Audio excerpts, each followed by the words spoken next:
Hi guys, welcome back to the channel. Today I've got 3 replays in the independent Era 3 premium medium tank, the Engesa EE-T1 Osorio P2, or just the Osorio.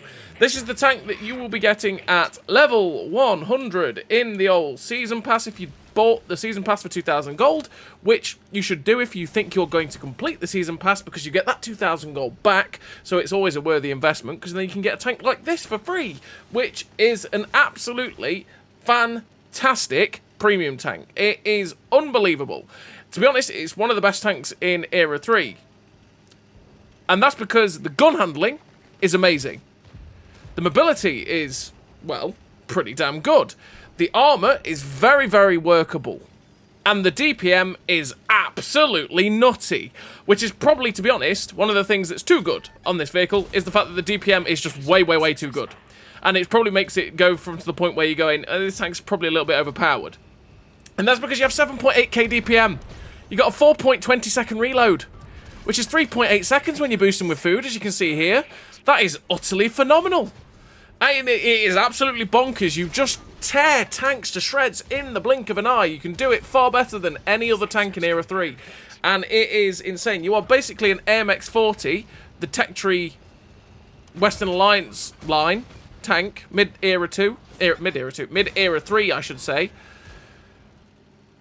But on steroids. And you lose the autocannon that tank gets to gain the absolutely even better DPM, which is just, and generally a better gun.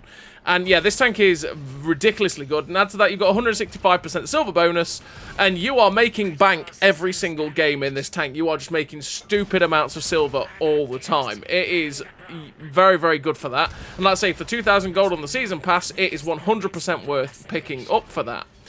I've got mine going at 77 kilometers an hour with a 36 kilometer an hour reverse speed, 1,100 horsepower engine, which is 25.12 horsepower per ton ratio, which is, like I say, super mobile.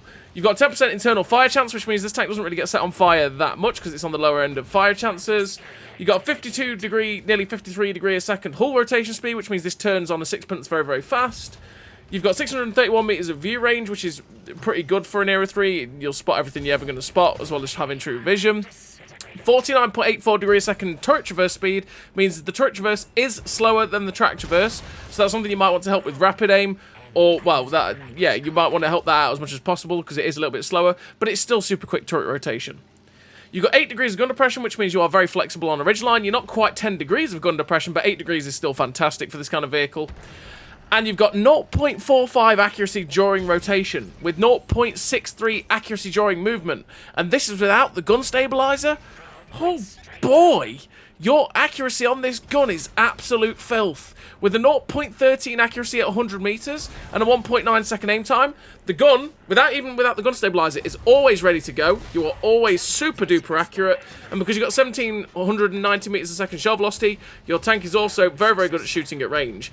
This tank's gun is utterly phenomenal, and with 633 penetration on the APFS DS, with 700 pen on the premium APFS DS, you don't really struggle to pen anything except for Maloes in the front, which is definitely a juicy thing for the Osorio. Like I say, this is probably a tank that it's probably overpowered, if we're honest. Like, just the general handling of the gun, mixed with the absolute insanity of DPM, just makes for what is an incredible tank to use in terms of those statistics. And it's one of the best in the era for all of those statistics as well. So what do I run in terms of recruit and equipment on the Osorio? Well, I run Born Leader, Rapid Reload, Sixth Sense, Steady Aim, Run and Gun, Rapid Aim, Clutch Braking, Deadeye, Armour Angling, with the Advanced Loader, the Traction System, and Vents. Vents to get the best DPM I can hugely get out of this vehicle with the Advanced Loader. Traction System to get that 77 km an hour top speed, make my track traverse slightly better. Armour Angling to reduce the amount of damage coming into my vehicle. The Deadeye for the memes to increase the chance of doing module damage by 6%. Clutch Braking to just make the track traverse better, to make it feel exceptionally nimble. The Rapid Aim to make the track traverse better, the turret traverse better, because we've made the track traverse better so much. And then the Steady Aim and the Run and Gun to make the accuracy during movement and rotation generally better, so that this gun doesn't have to have the gun stabilizer and can be absolutely incredible. So as you can see with that first game, we got the Ace Tanker, the High Caliber, with the 1638 base XP. A really fantastic game there for the Osorio. Well, I say fantastic game. That was probably one of the more sort of averagey good games that the tank was getting. I mean, with the Osorio, for everything that I've played in it so far, I'm averaging about 9.3k, which is, again, kind of way above most of the other vehicles that I have in Era 3. And that's just because the raw damage output that this thing can do is nutty. Like, you can just go in on someone and go, "Hi, friend, I like your hit points, and I'm just going to take them." Now, does that mean that this tank will automatically delete people? No. Because you actually have to aim, and you have to hit the weak spots, or you have to hit the right spots to be able to penetrate, because that's 633 penetration for you. It's not like a Malo or a 292 that has 900 pen and just goes, "You have armor. I melt armor." Melt, right? It doesn't have that capacity. But your DPM, when you catch people out, and especially this thing's strength, is tracking people. If you track someone, you perma-track them so easily, and their hit points, if they don't react to it, disappear in the blink of an eye. And yeah, they really do struggle to... They go, "Well, where's my hit points going? Oh no." So as you can see, we've tracked the Leclerc T4 that's in the distance. He bounces off our turret because our turret front is very, very good. And we've already got him tracked. So why not? He repairs because he realises. And I really hope that I can get a shot into his tracks again to pin him in place, but it doesn't quite happen and he gets away. So now we're going to start farming up towards the Leopard 2 because, well, nothing contested us in the middle of the middle little village on Desful. And when you take this position and no one really contests it, you can get so many shots across different locations on this map. And as you can see, we've got cross shots across every single flank. And we're just helping our team out as much as we can in the different areas. So we get a shot in to shut down the Leclerc T4. The TT-72B was tracked, and I was hoping that he'd stay tracked because I might be able to retrack him and then keep him permed. But, well, he puts the tracks back on. And you can see just how fast the damage really does rack up, especially when you are in these farming locations that the Osorio wants to be. It just farms up. I can't state it enough just how well this tank does at going, damage. I like damage, and taking all of the hit points, because it does it all the time. It's like, "I like you, you will now lose all of your hit points, and I will have lots of damage." I think I was a bit frustrated there, because this was some of these games were all played on stream, and I was definitely like, "Hey, why did that shot go up there?" But we've seen Mr. T80BV. I've seen you, my friend. So he is full health, and it's like, I hear you're one of the newer Soviet vehicles. We get the tracking shot. He repairs, and he's distracted now with the AMX-32 or the AMX-40, whichever one that was. It was an AMX-32. That's what I thought it was. And so he ends up driving back in front of our gun, and we can't quite get the next shot into that guy. But we know they're all around the corner. There's a 2A5 on their little Campy Camperson hill. And you know what? We're just going to go balls to the walls aggression. I mean, that's the gun handling right there. That's the RBRT gun handling. We hit that guy, RBRT, on the move, no problem whatsoever. This tank can do that exceptionally easily. I mean, a lot of tanks in Era 3 can do that, because a lot of tanks have this kind of gun handling.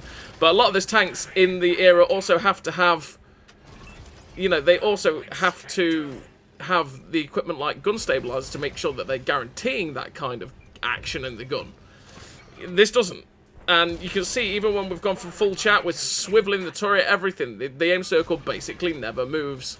So we're just farming up the Marder, because again, I don't really want that guy alive with his ATGMs. And we get rid of the Marder A3. We weren't really bothered about the AMX-40 that was shooting us, and the AMX-40 ends up getting shut down by a K1.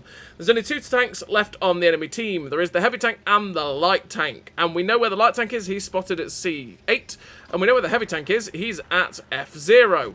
So we're just going to charge in, because I know it's a 2A5, and the 2A5 killed Ralph Wiggum. How could you do that to poor Ralph? Oh, Chief Wiggum's going to have you. Well, Chief Wiggum really struggles to do anything. But anyway, I digress. Mr. Leopard 2A5, we're coming for your booty. Ramming speed. And we take the Leopard 2A5 out with the ram. And we finish the game with the 3 kills, 12,700 odd damage, the epic victory. 1,579 base XP, that 290,000 credits as well, with the first class, the Confederate, the High Caliber. Yeah, that 1,579 base XP, a really nice game there for the Osorio with that. You know, 13k is always a good time. And we're on to the third and final replay of this video, and we are now on Nibelberg. And on Nibelberg, by the way, just look how good the Osorio looks with this Star Trek camo. I ain't kidding. It looks phenomenal with this camo. There's some tanks that camo that they released for, well, with Star Trek, which was, what was it, the Klingon fleet camo. There's some tanks that Klingon fleet camo go on, and you go, whew, that looks good. And this is one of those tanks. It looks phenomenal with this camo. But anyway, I digress.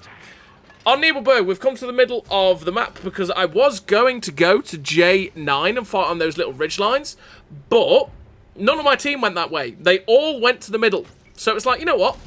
We're going to go to the middle as well and see what occurs, because that's just the way Era 3 is. If you don't follow the wolf pack half the time, most of the time, you just die.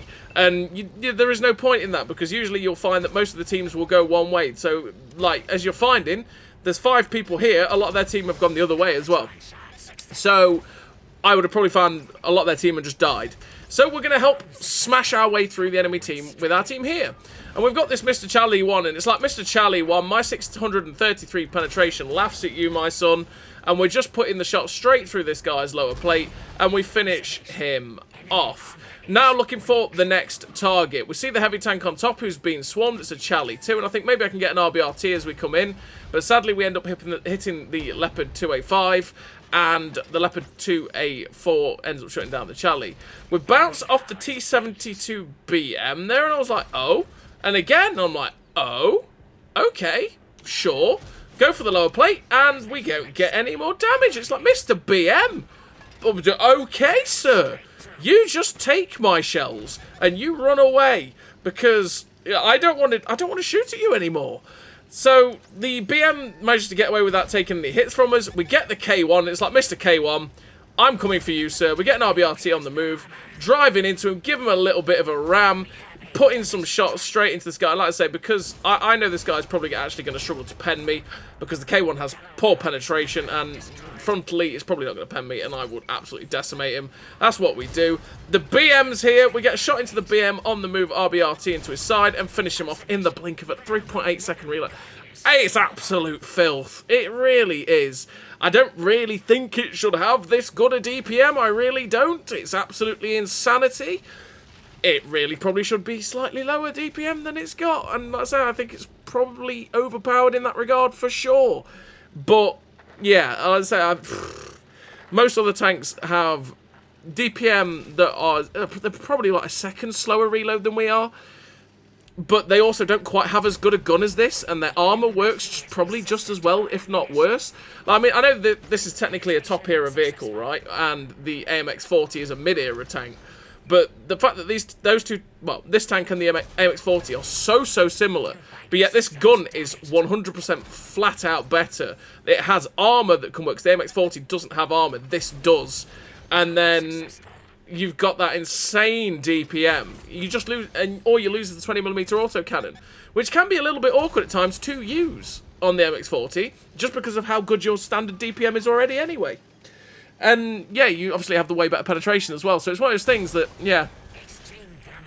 I don't know. I do feel that it's probably just that little bit too good. And it's one of those that, while it still isn't going to be like a 292 that can just face roll people and guaranteed pen them every single time, like the 292 was when that, you know, and everyone got that in the season pass, and it was like that, and they were just yelling around going RBRT, smashing people for 700 odd with 900mm of penetration, guaranteed penning everything. That's not really going to happen with this. But the thing is, especially when you get slightly better players, and I'm not even talking about very good players, I'm just talking about people that know what they're doing, right? They will come at you and go, ha, I've got you. And especially when the way that Era 3 is, and it's very YOLO, people don't take the time to take a position and go, I'm going to stay in this position because it can be safe for me. They will just go, you know what, I'll just full send this guy. And they'll just full send you, rather than staying in a nice hull down position where they can perfectly use their armor. They'll get round your side, and while you might take 1,000 hit points off them, if you pen it, they will take all of your hit points very quickly. And yeah, it will be pain. It will be pain. But like I say, for it being in the season pass for 2,000 gold, you cannot pass this opportunity up because, number one, you're going to get a tank that is incredible at making silver, because that's what it is. It is incredible at making silver, and it's also just a fantastic tank in general. And the fact that you'll be able to get this thing for 2,000 gold, which is basically for free, because you get the 2,000 gold plus some as well with all the war chests and stuff like that. Yeah, you can't go wrong with this Osorio whatsoever.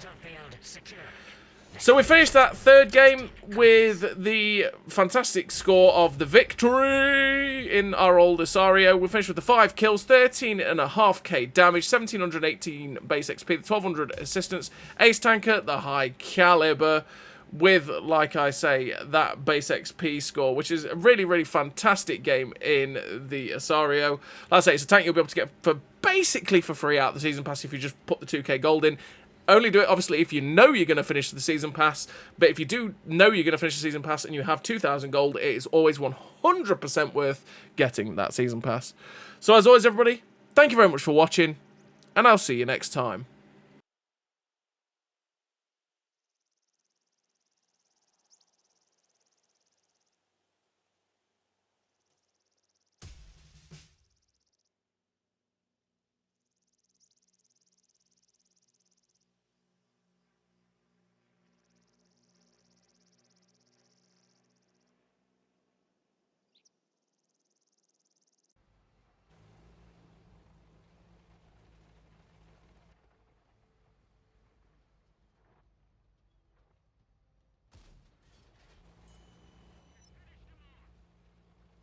A great success!